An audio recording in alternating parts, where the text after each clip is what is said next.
Everyone, welcome to doctor Tanya's NEET academy. जैसा कि आप जानते हो, हम नीट के अपने टॉपिक्स डिस्कस कर रहे हैं।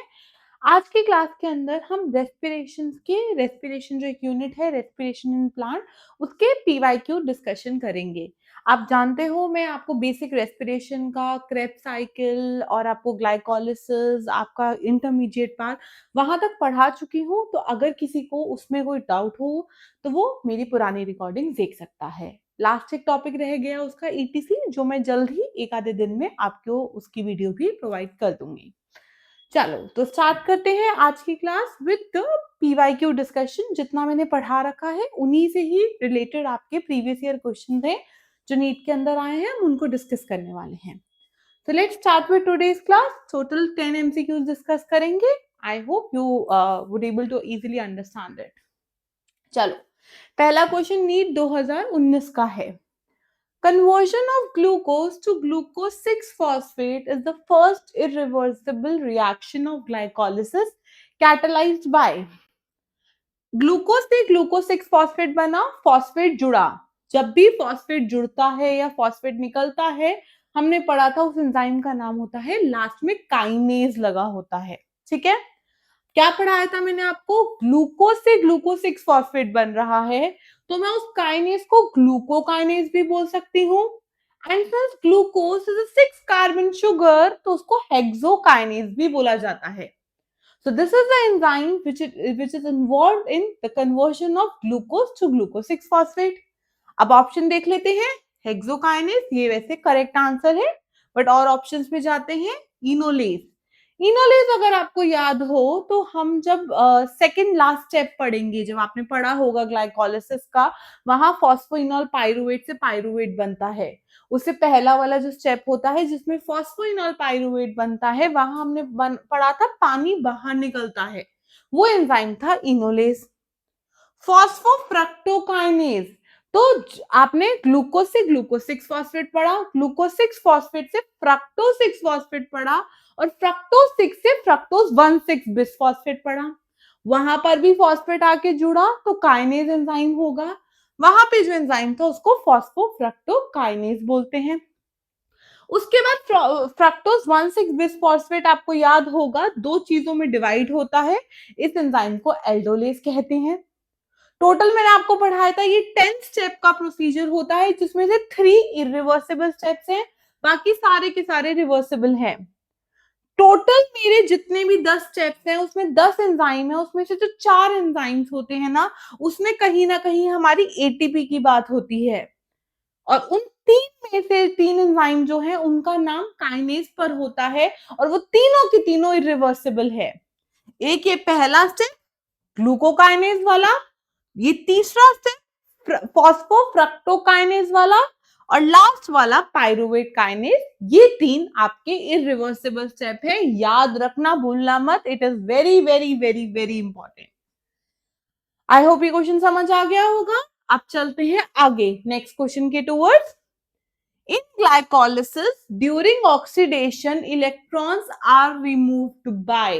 ठीक है, तो ग्लाइकोलिसिस में क्या होता है, ग्लूकोज से पाइरुवेट बनता है। ग्लूकोज 6 कार्बन कंपाउंड है, उससे दो बनते हैं pyruvate which are 3 carbon compound. तो टोटल आपको 2 पाइरुविक एसिड मिलते हैं, और दोनों पाइरुविक एसिड में 3 कार्बन होते हैं, टोटल 6 कार्बन बन गया। कोई CO2 लॉस नहीं होता आपके ग्लाइकोलिसिस के स्टेप में। जितने भी आपके रेस्पिरेशन के CO2 है वो सारे के सारे, जब आप एक पढ़ोगे इंटरमीडिएट स्टेप और उसके बाद आपने क्रेब्स साइकिल पढ़ा होगा, वहां पर रिलीज होते हैं। ग्लाइकोलिसिस में कोई भी CO2 रिलीज नहीं होता। अब क्या होता है ड्यूरिंग ऑक्सीडेशन, तो मैंने आपको पढ़ाया था हमेशा एक चीज ऑक्सीडाइज होती है, दूसरी रिड्यूस होती है। ऑक्सीडेशन का मतलब होता है आपका gain of oxygen, loss of hydrogen. तो याद रखना यहाँ पे क्या होता है, यहाँ पर हमारा ग्लूकोज ऑक्सीडाइज होता है लास्ट, पूरा complete glycolysis, intermediate, Krebs cycle सब कुछ करने के बाद CO2 की फॉर्म में बाहर निकलता है। तो क्या होगा अगर मेरे ये ग्लाइकोलिसिस की जो चीजें हैं वो ऑक्सीडाइज हो रही है, तो मुझे कुछ ना कुछ चाहिए है जो इसको रिड्यूस करेगा। जो रिड्यूस होगा, है ना। अगर ये ऑक्सीडाइज हो रहा है तो रिड्यूस करने के लिए कोई चीज चाहिए। रिड्यूस मतलब गेन ऑफ हाइड्रोजन। तो ग्लाइकोलिसिस में क्या होता है, NAD होता है, वो हाइड्रोजन को गेन करके NADH प्लस H प्लस बन जाता है। अब आप देखोगे इसने गेन ऑफ हाइड्रोजन करा तो NADH इज रिड्यूस, तो दूसरा वाला ऑक्सीडाइज हुआ। सो ग्लाइकोलिसिस के अंदर NAD होता है जो रिड्यूस होता है, लेकिन जो हमारा नेक्स्ट इंटरमीडिएट स्टेप है उसके अंदर भी NAD ही रिड्यूस होता है NADH में। जो क्रेब्स साइकिल है ना, वहां NAD भी आता है, वहां FAD भी आता है। NAD NADH में रिड्यूस होता है, FAD FADH2 में रिड्यूस होता है। याद होना चाहिए आपको, अगर नहीं याद तो आप जाके मेरी रिकॉर्डिंग देखो पुरानी, आपको सब कुछ याद हो जाएगा। तो क्वेश्चन था, in glycolysis during oxidation the electrons are removed by. तो ऑक्सीडेशन हो रहा है ना। ऑक्सीडेशन का मतलब होता है लॉस ऑफ इलेक्ट्रॉन। ऑक्सीडेशन का मतलब लॉस ऑफ इलेक्ट्रॉन। तो अगर ये ऑक्सीडाइज हो रहा है तो ये इलेक्ट्रॉन लूज करेगा। तो इलेक्ट्रॉन को गेन कौन कर रहा है, NAD। सो इलेक्ट्रॉन को रिमूव किसने करा ग्लाइकोलिसिस में, NAD ने करा। लेकिन अगर यही आपसे पूछेंगे इंटरमीडिएट, वहां पर भी NAD ही करता है, इलेक्ट्रॉन को रिमूव कराता है। अगर आपसे क्रेब्स साइकिल पूछते हैं तो वहां NAD FAD दोनों होते हैं। 3 स्टेप में NAD इलेक्ट्रॉन को खींचता है, 1 स्टेप में FAD खींचता है। अब डिपेंड हो सकता है वो आपसे वो स्टेप का नाम बता दे, तब आपको देखना पड़ेगा आंसर FAD मार्क करोगे NAD मार्क करोगे। लेकिन सिंस ग्लाइकोलिसिस में तो FAD का कोई लेना देना ही नहीं है, so my answer would be NAD। I hope this question is clear to everyone. अब चलते हैं अगले क्वेश्चन में। In animal cells the first stage of glucose breakdown is. Glucose breakdown सबसे पहले ग्लाइकोलिसिस में जाएगा, पायरुविक एसिड बनेगा।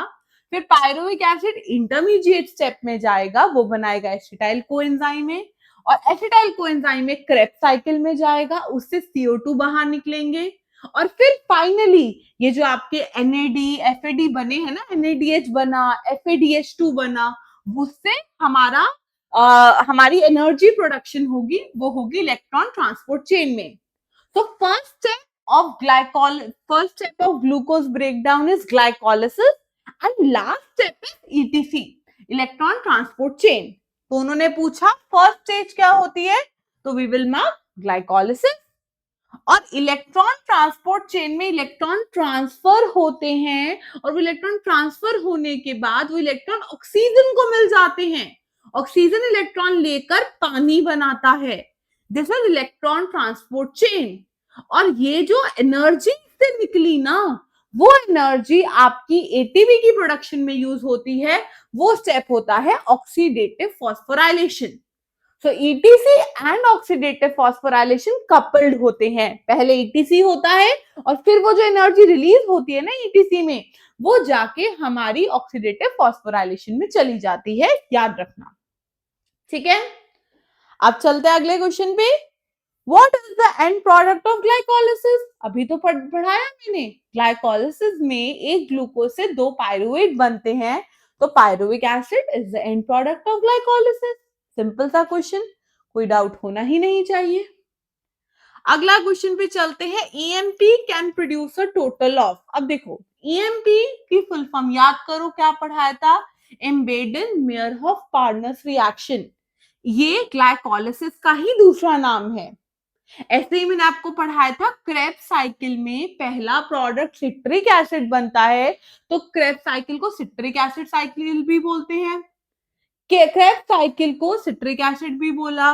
उसके बाद जो मेरा क्रेब्स साइकिल है उसमें जो सिट्रिक एसिड बना उसमें 3 COH होते हैं, इसलिए उसको ट्राई कार्बोक्सिलिक एसिड साइकिल भी बोलते हैं। तो ये नाम याद होने चाहिए आपको। तो EMP में कितने प्रोड्यूस होते हैं ATP, तो पहले पता होना चाहिए EMP इज ग्लाइकोलिसिस। और मैंने आपको बहुत अच्छे से पढ़ाया था EMP के अंदर टोटल 2 ATP यूटिलाइज होते हैं, लेकिन 4 ATP प्रोड्यूस होते हैं।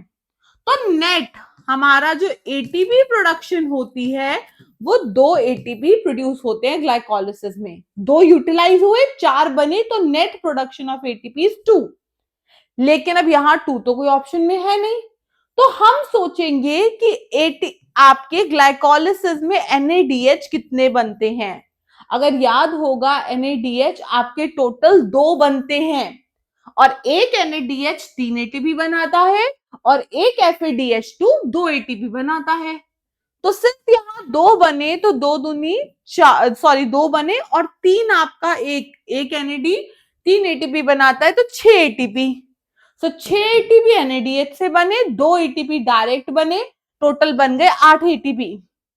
इसमें से जो ये 2 एटीपी है ये सबस्ट्रेट लेवल पे एटीपी बने, इसको कहा जाता है सबस्ट्रेट लेवल फॉस्फोराइलेशन।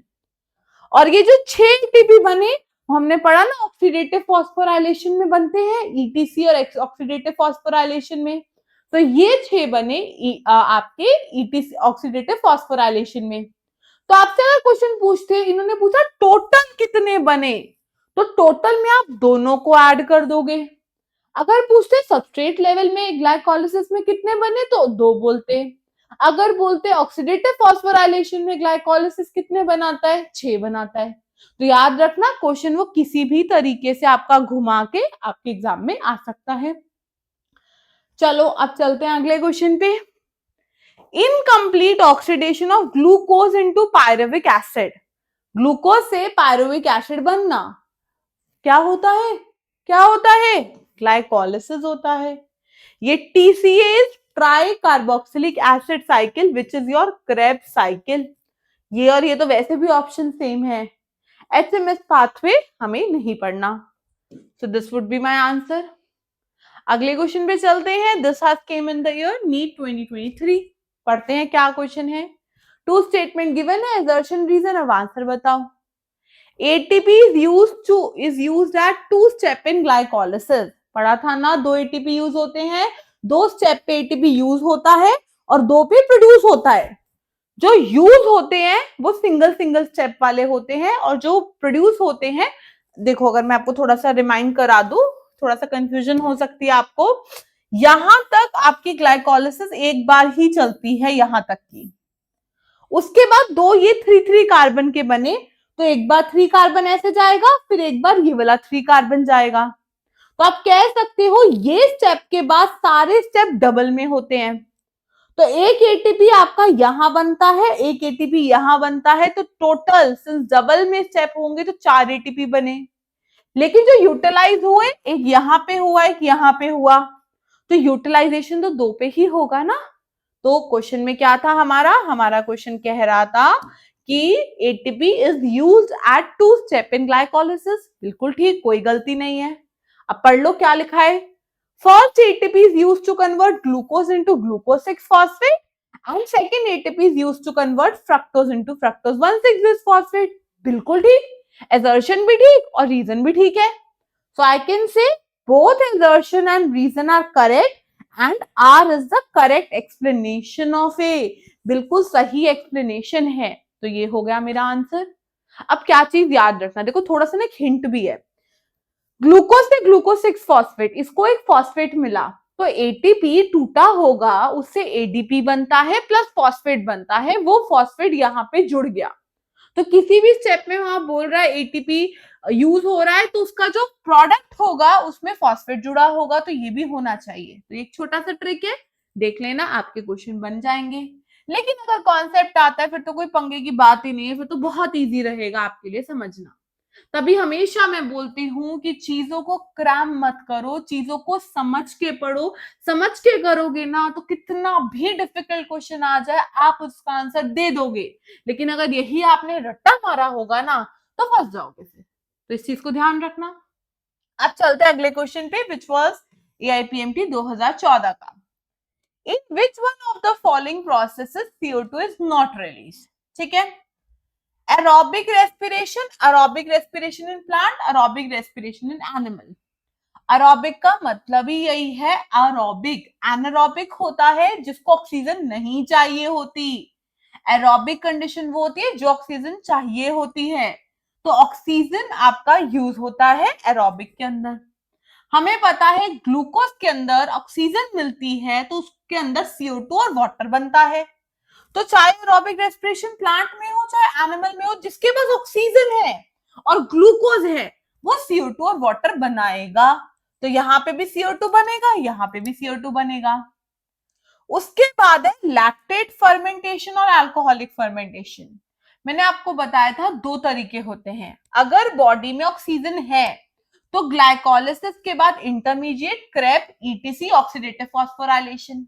लेकिन अगर बॉडी में ऑक्सीजन की कमी है तो ग्लाइकोलिसिस होने के बाद वो चला जाएगा फर्मेंटेशन के अंदर। और जो फर्मेंटेशन थे वो दो टाइप के थे, एक होता है अल्कोहलिक फर्मेंटेशन, एक होता है लैक्टेट फर्मेंटेशन। पायरुविक एसिड अभी हमने पढ़ा था 3 कार्बन है, तो अल्कोहलिक फर्मेंटेशन में अल्कोहल बनेगा, मतलब इथेनॉल बनेगा। इथेनॉल में 2 कार्बन, तो 3 कार्बन से 2 कार्बन हुए, यहां पर एक CO2 निकला।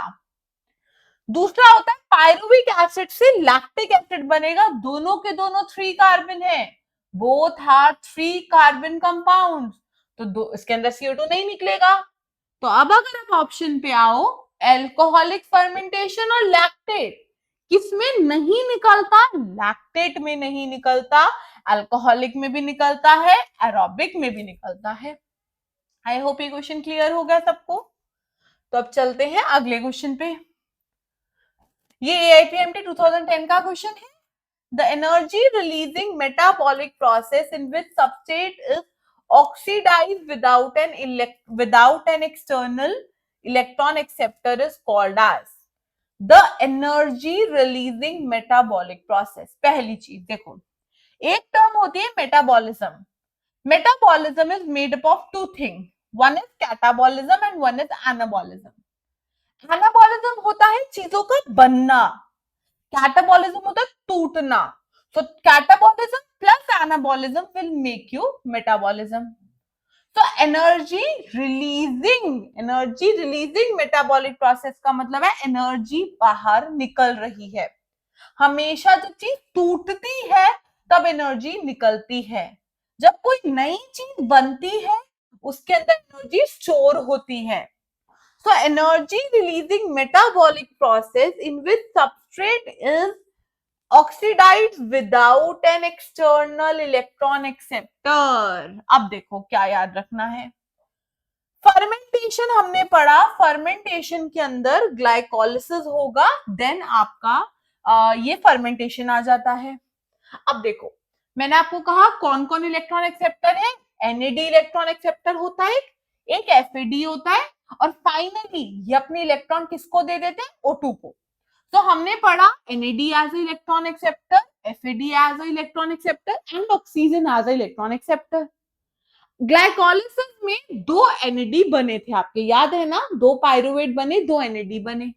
अब ग्लाइकोलिसिस में तो इलेक्ट्रॉन एक्सेप्टर है, कौन है? NAD है। लेकिन जब ये फर्मेंटेशन में चला जाता है ना, तो अब आप यहां देखो, चाहे अल्कोहल बने चाहे लैक्टिक एसिड बने, दोनों के अंदर NAD यूटिलाइज होता है, NADH यूटिलाइज होता है और NAD बन जाता है। तो नेट हमारा कोई भी NAD प्रोडक्शन हुई नहीं। 2 वहां बने थे ना पहले ग्लाइकोलिसिस में, 2 बार पायरुवेट इसके अंदर आएगा तो 2 NADH यूटिलाइज हो जाएंगे। सो नेट फर्मेंटेशन के अंदर कोई NAD नहीं बना, FAD तो वैसे ही नहीं बना था। तो क्वेश्चन है हमारा किसमें कोई इलेक्ट्रॉन एक्सेप्टर नहीं है। ग्लाइकोलिसिस में 2 NAD होते हैं, तो इसमें होता है। एरोबिक में तो पूरा NAD, आपका ग्लाइकोलिसिस, क्रेब्स साइकिल, ETC, बड़े सारे NAD है, तो यहां पर भी हुआ। फोटो रेस्पिरेशन, इसके बारे में हम पढ़ेंगे जब मैं आपको फोटोसिंथेसिस पढ़ाऊंगी, but this won't be the answer, इसको मैं तब पढ़ाऊंगी डिटेल में व्हाट इज फोटो रेस्पिरेशन, तो वहां समझा दूंगी। तो ऑप्शन है फर्मेंटेशन। फर्मेंटेशन में कोई इलेक्ट्रॉन एक्सेप्टर नहीं है, क्योंकि नेट आपका कोई NAD बन ही नहीं रहा, कोई NADH बन ही नहीं रहा। So my answer would be fermentation। अब चलते हैं आज के लास्ट क्वेश्चन के ऊपर। In alcoholic fermentation oxygen is the electron acceptor. नहीं बाबा, कहां से ऑक्सीजन है ही नहीं, ये तो गलत है। जो आपकी अल्कोहलिक फर्मेंटेशन या लैक्टेट फर्मेंटेशन है, दे आर एनारोबिक प्रोसेसेस। ये गलत हो गया। Triose phosphate is the electron donor while acetaldehyde is the electron acceptor. अगला पढ़ते हैं, there is no electron donor, यहाँ पे कोई इलेक्ट्रॉन डोनर नहीं है। अगला है triose phosphate is the electron donor while pyruvic acid is the electron acceptor. अब देखो पायरुविक एसिड तो है, ट्रायोस फॉस्फेट मतलब 3 कार्बन साथ में फॉस्फेट। अरे कौन सा एसिटाल्डिहाइड में तो पायरुविक एसिड आया, आपका इथेनॉल में कन्वर्ट हो गया, कोई ट्रायोस फॉस्फेट है ही नहीं, तो ये गलत। पायरुवेट की तो बात ही नहीं होगी, पायरुविक से लैक्टिक एसिड बना, ट्रायोस फॉस्फेट थोड़ी बना। अगला देखो, triose phosphate is the electron donor while acetaldehyde is the electron acceptor. तो यहाँ पर भी कोई इलेक्ट्रॉन एक्सेप्टर नहीं है। ट्रायोस फॉस्फेट कहाँ था, पायरुविक एसिड था। पायरुविक एसिड में कोई फॉस्फेट जुड़ा है, कोई फॉस्फेट नहीं जुड़ा। 3 शुगर की माना वो है बट फॉस्फेट नहीं है, so this is also wrong and this is there is no electron donor, कोई इलेक्ट्रॉन डोनर नहीं होता, this is correct, so my answer is D। इसके साथ हमारी आज की क्लास खत्म होती है। अगली क्लास में मिलते हैं, ईटीसी पढ़ाऊंगी, ऑक्सीडेटिव फॉस्फोराइलेशन पढ़ाऊंगी, फिर बड़े सारे क्वेश्चंस डिस्कस करेंगे हमारे रेस्पिरेशन के। Thank you so much, hope you like the classes, thank you.